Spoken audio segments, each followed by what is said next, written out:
Two teenage siblings vanished from their suburban home during a quiet evening in 1990, leaving behind no trace and no explanation that made sense to investigators. But 34 years later, when advanced DNA technology identifies their killer, police discover he had been living among them the entire time, hiding a secret that would shock everyone who thought they knew him.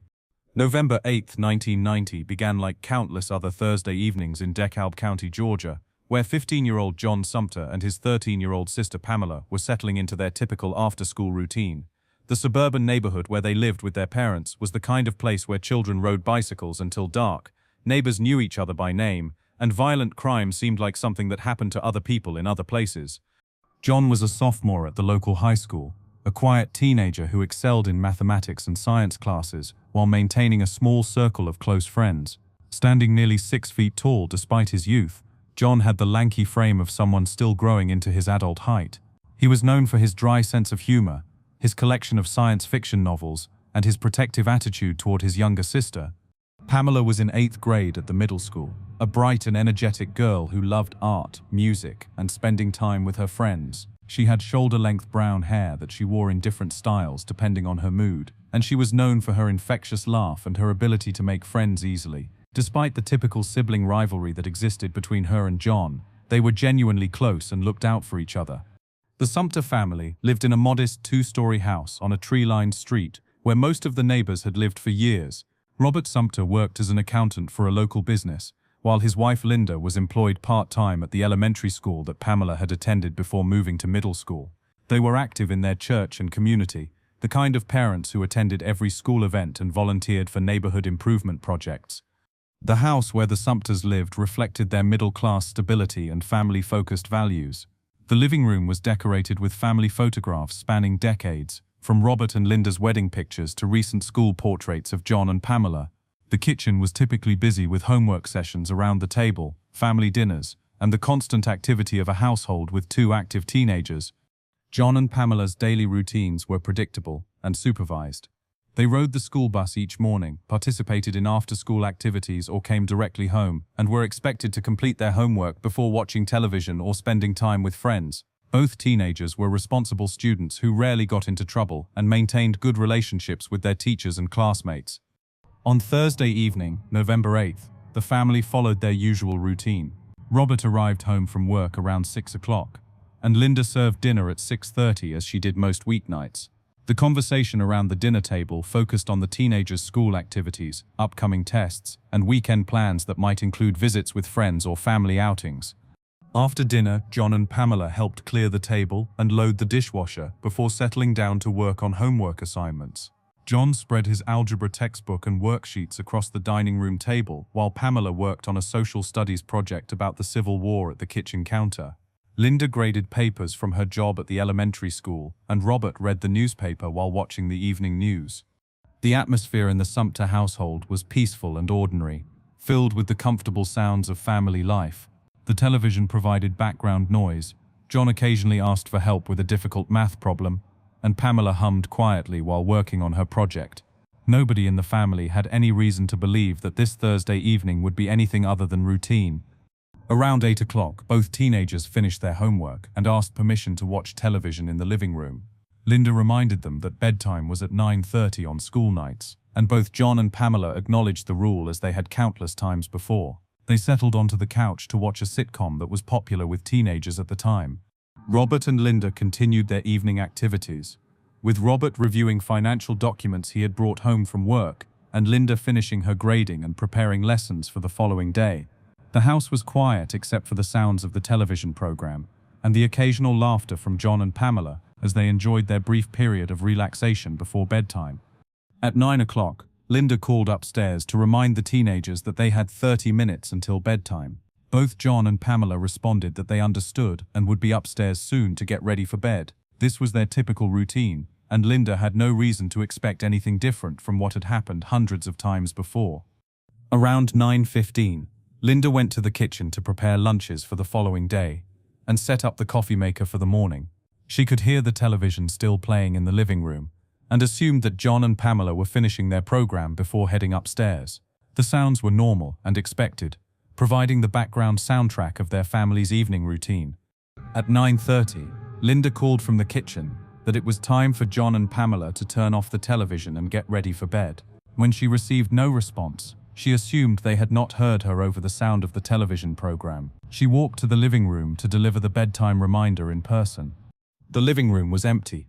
The television was still playing, but John and Pamela were nowhere to be seen. Linda looked around the room, expecting to find them in the adjacent dining room, or perhaps having gone upstairs without her noticing. But a quick search of the downstairs area revealed that both teenagers had disappeared. Linda called upstairs to their bedrooms, thinking they might have gone up early to get ready for bed, but John's room was empty, and Pamela's room showed no signs of recent activity. Their school backpacks were still in the living room, where they had left them after finishing homework, and their jackets were hanging in the front hall closet. Growing concerned, Linda called for Robert to help her search the house. Together, they checked every room, including the basement, attic, and all possible hiding places where teenagers might conceal themselves as a prank. But John and Pamela were simply gone, as if they had vanished into thin air. Robert and Linda's search of their home became increasingly frantic as the reality of their children's disappearance began to sink in. They checked the backyard, the garage, and the small storage shed behind the house, calling John and Pamela's names and expecting at any moment to hear their voices responding from some unexpected location. The search revealed that the back door of the house, which was typically locked during evening hours, was standing slightly ajar. This discovery was alarming because the family was careful about home security, and neither John nor Pamela had mentioned going outside or having any reason to use the back door during the evening. Linda immediately began calling the parents of John and Pamela's closest friends, hoping to learn that the teenagers had made plans to visit someone without properly informing their parents. But every phone call produced the same result. None of their friends had seen or heard from John and Pamela that evening. Robert contacted the DeKalb County Police Department to report his children as missing. The dispatcher explained that teenagers were often reported missing when they had simply gone to visit friends or attend social events without permission, and that most cases were resolved within a few hours when the young people returned home. However, the circumstances of John and Pamela's disappearance were unusual enough to prompt immediate police response. Both teenagers were known to be responsible and obedient. They had never disappeared without permission before, and the open back door suggested that something unusual had occurred. Officer Michael Davidson arrived at the Sumter residence within 20 minutes of Robert's phone call. Officer Davidson was an experienced patrol officer who had handled numerous missing person cases involving teenagers, and he understood the importance of gathering information quickly while evidence and memories were still fresh. The interview with Robert and Linda revealed that John and Pamela had been in the living room watching television at 9 o'clock, had acknowledged their parents' bedtime reminder, and had completely disappeared by 9:30. The short time frame made it unlikely that they had walked to a friend's house or gone somewhere on their own initiative.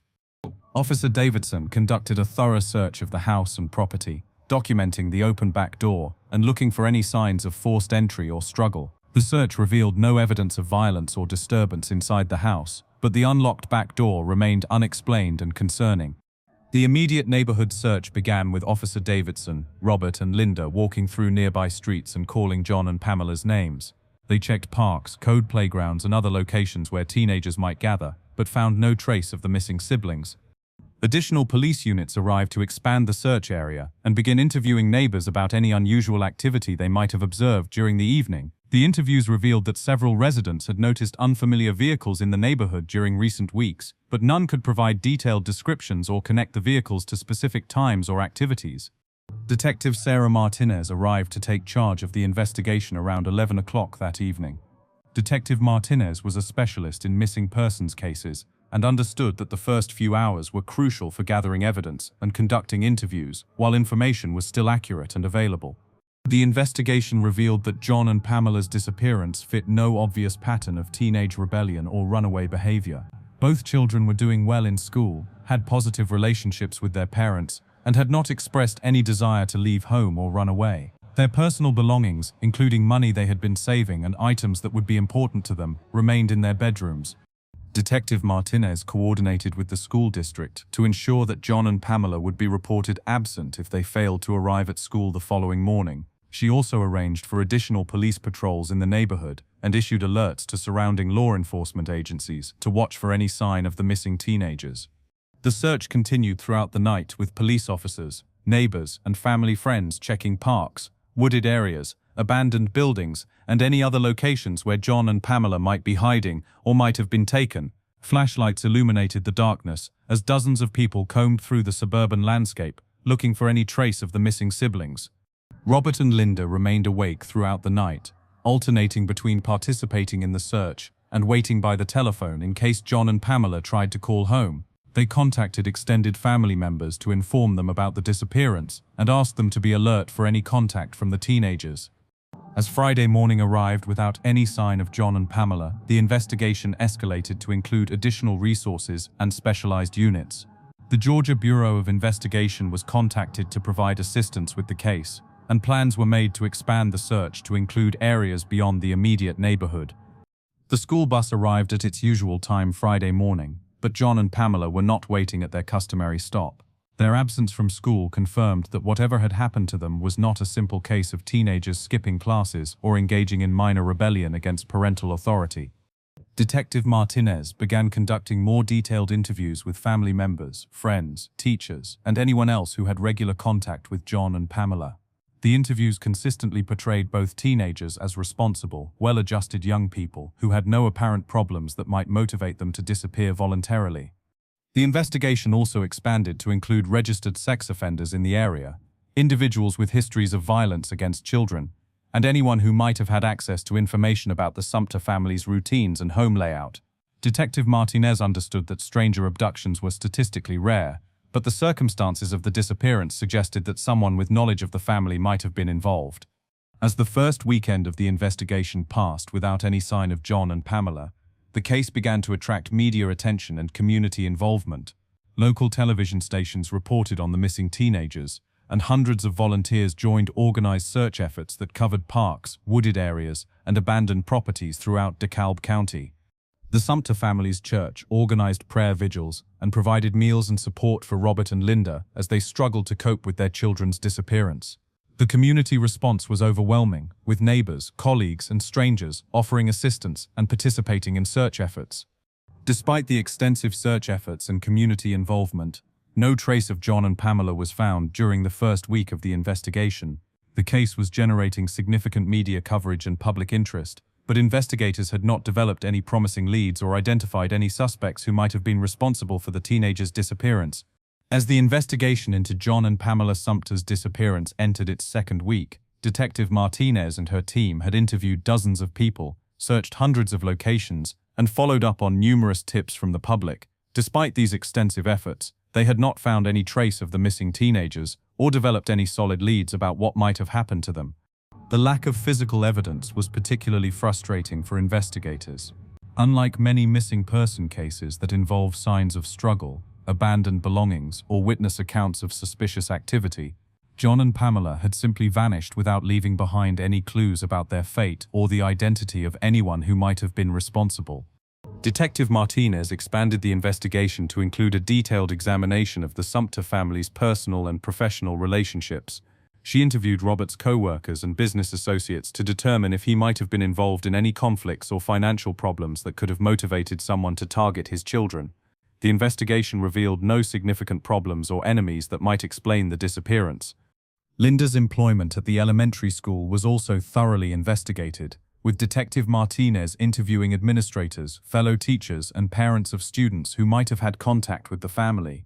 The investigation revealed that Linda was well-liked and respected by colleagues and had not been involved in any conflicts or controversial situations that might have made her family a target. The investigation included a comprehensive review of John and Pamela's social relationships, school activities, and daily routines. Detective Martinez interviewed their teachers, classmates, friends, and anyone else who had regular contact with the teenagers. The interviews consistently portrayed both young people as normal, well-adjusted individuals who had not been involved in any dangerous activities or problematic relationships. Detective Martinez also investigated the possibility that John and Pamela might have been targeted by someone who was familiar with their family's routines and home layout. The fact that the teenagers had disappeared from inside their house suggested that the perpetrator might have known when the family would be home and how to gain access to the residence without detection. A detailed examination of the physical evidence from the Sumter home revealed no signs of forced entry or struggle. The open back door remained the only indication that something unusual had occurred, but fingerprint analysis of the door and surrounding areas produced no useful evidence. The lack of physical evidence made it difficult to determine whether the teenagers had left voluntarily or been taken against their will. The investigation expanded to include surrounding counties and states as investigators considered the possibility that John and Pamela might have been transported away from the DeKalb County area. Law enforcement agencies throughout Georgia and neighboring states were provided with photographs and descriptions of the missing teenagers, but no confirmed sightings were reported. Detective Martinez worked with FBI specialists who were experts in child abduction cases to develop profiles of potential suspects and analyze the circumstances of the disappearance. The FBI consultation provided additional investigative strategies and resources, but did not produce any immediate breakthroughs in the case. The media coverage of John and Pamela's disappearance generated hundreds of tips from the public, but most proved to be false alarms or cases of mistaken identity. Detective Martinez and her team investigated every tip thoroughly, but none provided useful information about the teenagers' whereabouts or the identity of anyone who might have been responsible for their disappearance. As the investigation approached its first month, the lack of progress was becoming emotionally difficult for Robert and Linda Sumpter. They had exhausted their savings participating in search efforts, taken extended leave from their jobs to focus on finding their children, and struggled to maintain hope as days passed without any sign of John and Pamela. The community support that had been so strong during the first weeks of the investigation began to diminish as other news events captured public attention and volunteers returned to their normal routines. The organized search efforts became smaller and less frequent, though a core group of dedicated supporters continued to help the family in their efforts to find the missing teenagers. Detective Martinez continued working the case actively, but she was also assigned to other investigations that required her attention and resources. The reality of police work meant that unless new evidence or leads developed in John and Pamela's case, other crimes would necessarily receive priority as time passed. The investigation included extensive interviews with registered sex offenders and individuals with histories of violence against children throughout the region. Detective Martinez and her colleagues interviewed dozens of such individuals, verifying their whereabouts on the night of November 8th and investigating any possible connections to the Sumpter family. None of these interviews produced useful information or viable suspects. By the end of 1990, 2 months after John and Pamela's disappearance, the active investigation had been scaled back due to the lack of new evidence or leads. The case remained officially open, and Detective Martinez continued to follow up on occasional tips, but the intensive search efforts and daily investigative activities had ended. Robert and Linda Sumpter struggled to rebuild their lives while continuing to hope for their children's return. They maintained contact with Detective Martinez and participated in missing persons advocacy groups, but the lack of answers about John and Pamela's fate created a state of suspended grief that was emotionally devastating. The case was featured in television programs about missing persons and unsolved crimes, generating periodic renewed interest and additional tips from the public. However, none of the media coverage produced the breakthrough that investigators and the family desperately hoped would resolve the mystery of what had happened to John and Pamela Sumpter. As 1991 arrived, the investigation into John and Pamela Sumpter's disappearance had officially entered the cold case phase. Detective Martinez continued to review the file periodically and follow up on occasional tips, but without new evidence or witnesses, progress seemed unlikely. The lack of resolution took a devastating toll on Robert and Linda Sumpter. Their marriage struggled under the stress of losing their children and not knowing what had happened to them. The uncertainty made it impossible to grieve properly or begin healing from their loss, leaving them trapped in a state of emotional limbo that affected every aspect of their lives. Robert eventually returned to his job as an accountant, but found it difficult to concentrate on work while his children remained missing. Colleagues were understanding and supportive, but the daily routine of normal life felt meaningless when John and Pamela were still unaccounted for. Linda took an extended leave of absence from her job at the elementary school and eventually resigned. Being around children the same ages as John and Pamela was too emotionally difficult, and she struggled to function in an environment that reminded her constantly of what she had lost. The family's church and community continued to provide support, but Robert and Linda found it increasingly difficult to participate in social activities and normal community life. Holidays and special occasions became particularly painful, as they were reminded of the family traditions they could no longer celebrate with their children. Detective Martinez retired in 1998, 8 years after John and Pamela's disappearance. She passed the case file to Detective Kevin Thompson, who brought fresh perspective to the evidence and witness statements. Detective Thompson reviewed every aspect of the case and conducted some additional interviews, but found no new leads or evidence that might advance the investigation. Throughout the 1990s and into the new millennium, advances in forensic science offered new hope for solving old cases. Detective Thompson submitted any available physical evidence from the Sumter case for DNA analysis, hoping that genetic evidence might provide clues about what had happened to the teenagers. However, the lack of a clear crime scene and the absence of John and Pamela's bodies meant that there was little physical evidence available for testing. The investigation had been thorough, but the circumstances of the disappearance had not left behind the types of evidence that could benefit from advancing forensic technology. As the 10th anniversary of John and Pamela's disappearance approached in 2000, local media coverage reminded the community about the unsolved case. The renewed attention generated several new tips, but none provided useful information that might help solve the mystery. Robert and Linda participated in the anniversary coverage, hoping that renewed publicity might encourage someone with information to come forward. They had aged visibly during the 10 years since losing their children, and their pain was evident to everyone who saw them discuss the case. Detective Thompson continued working other cases while periodically reviewing the Sumter file. He consulted with cold case specialists and attended training sessions about new investigative techniques, but found no approaches that seemed applicable to John and Pamela's disappearance. The case was included in databases of missing persons and unsolved crimes that were increasingly available through internet resources.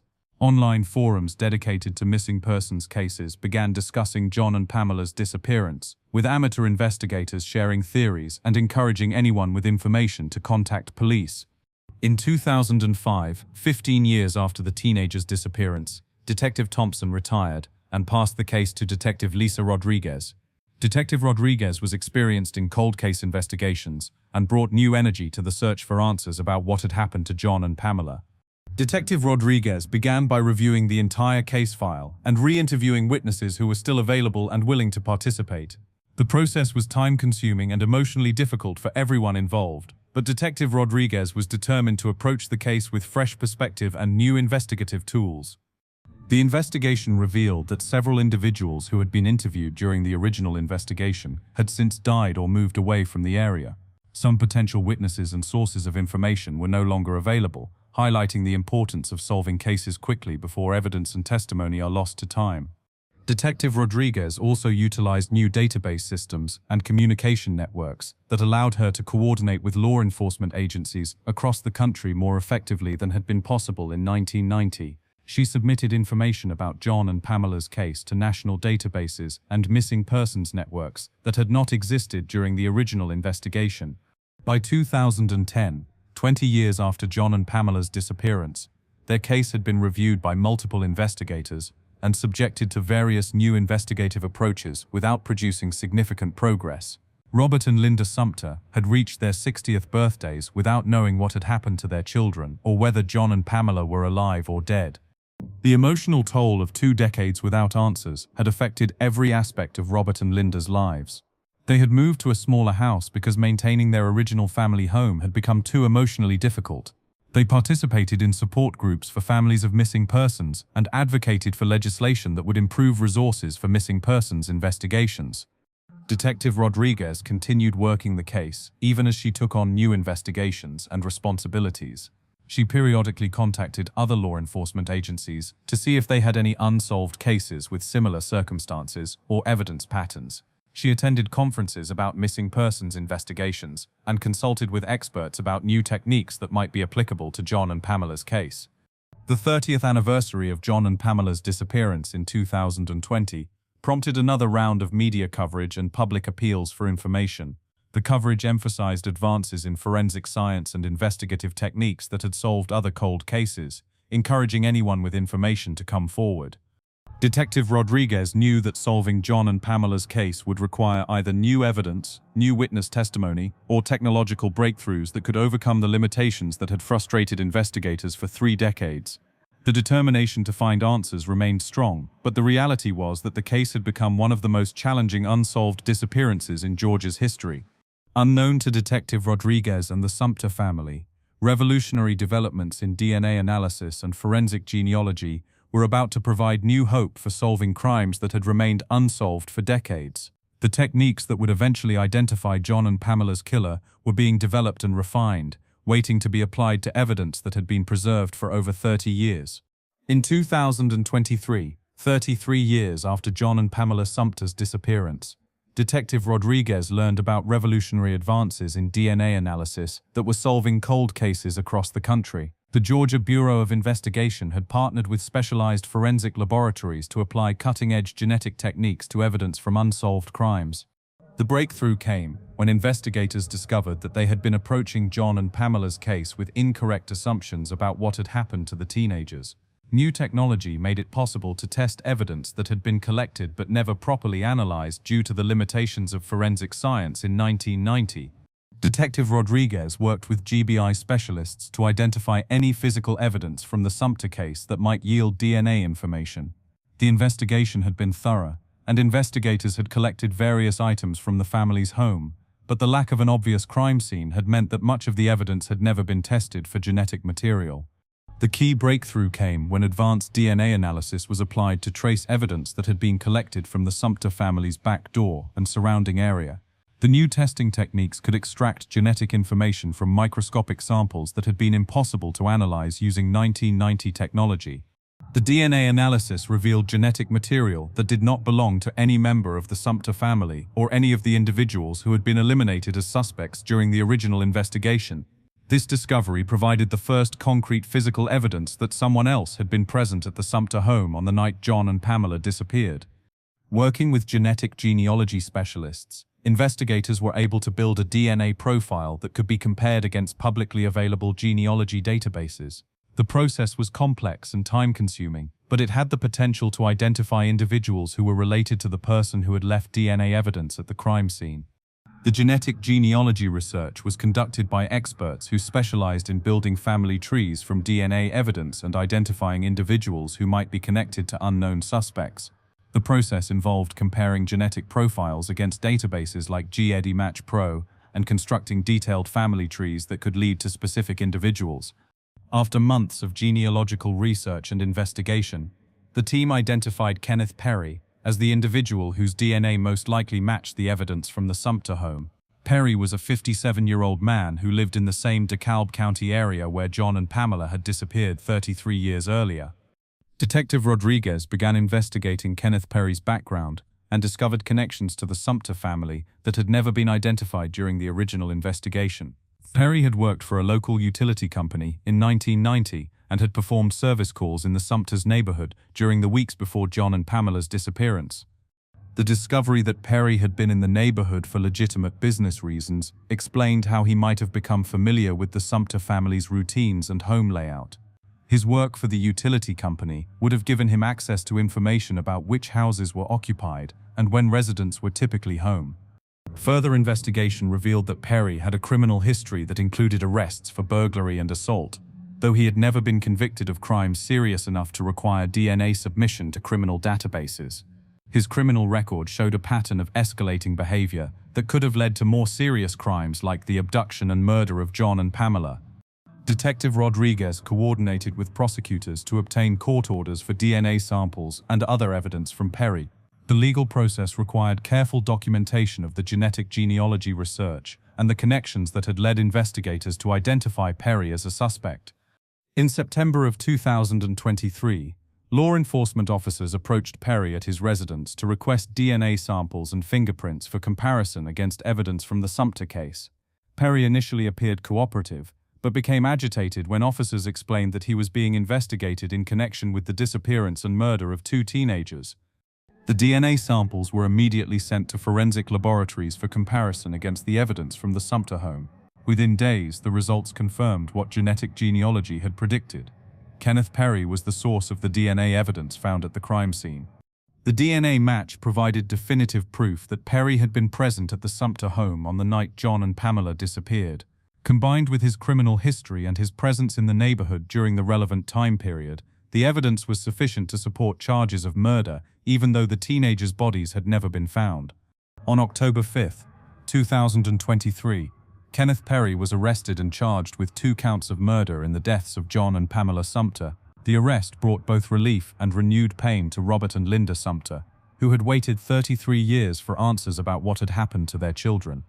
The arrest of Kenneth Perry for the murders of John and Pamela Sumter marked the end of one of Georgia's longest unsolved missing persons cases. Detective Rodriguez personally called Robert and Linda Sumter to inform them that the man responsible for their children's disappearance had been identified and was in custody. "We have arrested the man who took John and Pamela," Detective Rodriguez said during the emotional phone call. "His name is Kenneth Perry, and DNA evidence proves that he was in your home on the night they disappeared." The revelation that their children had been murdered, rather than abducted and possibly still alive somewhere, was devastating for Robert and Linda. For 33 years, they had maintained hope that John and Pamela might someday return home. Learning definitively that their children were dead forced them to confront a loss they had never been able to properly grieve. Perry was charged with 2 counts of murder and held without bail pending trial. Prosecutors expressed confidence that the DNA evidence, combined with Perry's criminal history and his presence in the neighborhood, would result in convictions for both murders. The legal proceedings began with extensive pre-trial motions as Perry's defense attorneys challenged various aspects of the case. They questioned the reliability of genetic genealogy techniques, the handling of evidence over 33 years, and the sufficiency of the evidence to prove murder without the discovery of the victims' bodies. Prosecutors built their case around the irrefutable DNA evidence that placed Perry at the Sumter home on the night of the disappearance, his criminal history that showed a pattern of escalating behavior, and his professional access to the neighborhood that would have allowed him to identify potential targets. The trial revealed disturbing details about Perry's criminal activities that had not been fully understood during his earlier arrests. Expert witnesses testified about his pattern of behavior and the likelihood that his crimes had escalated from burglary and assault to kidnapping and murder. The prosecution also presented evidence about Perry's movements and activities in the days and weeks following John and Pamela's disappearance. Phone records and other evidence suggested that he had left the Georgia area shortly after the murders and had not returned for several months, possibly to avoid detection during the initial investigation. Perry's defense attorneys attempted to argue that the DNA evidence could have been deposited at the Sumter home during legitimate utility work rather than during the commission of a crime. However, prosecutors demonstrated that Perry's work records showed no scheduled service calls at the Sumter residence on or around November 8, 1990. The trial also addressed the question of what had happened to John and Pamela's bodies. Prosecutors theorized that Perry had transported the teenagers away from their home and disposed of their remains in a location that had not been discovered, despite extensive searches over the years. On March 15, 2024, after 4 days of deliberation, the jury returned guilty verdicts on both murder charges. Kenneth Perry was convicted of murdering John and Pamela Sumter and was sentenced to 2 consecutive life terms in prison without the possibility of parole. The verdict brought a mixture of relief and continued sadness to Robert and Linda Sumter. Justice had finally been served for their children, but no legal proceeding could restore the lives that had been taken or repair the decades of uncertainty and pain that Perry's crimes had caused. John was 15 and Pamela was 13 when they were taken from us, Linda said after the trial. They never got to experience high school graduation, college, careers, marriage, or having children of their own. Kenneth Perry stole not just their lives, but all the dreams and possibilities they should have had. Robert struggled with anger toward Perry and frustration that it had taken 33 years to identify and prosecute their children's killer. He got to live his life, get married, have children, and experience all the things he denied to John and Pamela, Robert reflected. While we suffered and wondered what had happened to our children, he was free and living among us. The resolution of John and Pamela's case demonstrated the power of advances in forensic science and the importance of preserving evidence from crime scenes even when the technology to analyze it properly does not exist at the time. The DNA evidence that identified Perry had been available since 1990, but the techniques to analyze it had only been developed decades later. Detective Rodriguez became an advocate for applying advanced DNA technology to other cold cases throughout Georgia and beyond. She worked with the GBI and other agencies to identify additional unsolved cases that might benefit from genetic genealogy analysis, understanding that the techniques that solved the Sumter case could bring justice to other families who had been waiting for answers. Perry is currently serving his life sentences and has indicated that he does not plan to reveal the location of John and Pamela's remains. The lack of this information continues to cause pain for Robert and Linda, who would like to have their children's bodies returned for proper burial. The conviction of Kenneth Perry for the murders of John and Pamela Sumter marked a significant victory for forensic science and cold case investigation, but it also highlighted the long-lasting impact that unsolved crimes have on families and communities. The 33 years between the teenager's disappearance and Perry's conviction represented decades of uncertainty, grief, and frustration for everyone who had been affected by the case. Robert and Linda Sumter found that the resolution of their children's case brought both closure and a renewed sense of purpose. While nothing could bring John and Pamela back or restore the family life that had been destroyed, knowing that their killer would never be able to harm anyone else provided a sense of peace that had been missing for decades. The advanced DNA technology and genetic genealogy techniques that identified Perry represented a revolution in forensic science that was transforming cold case investigations across the country.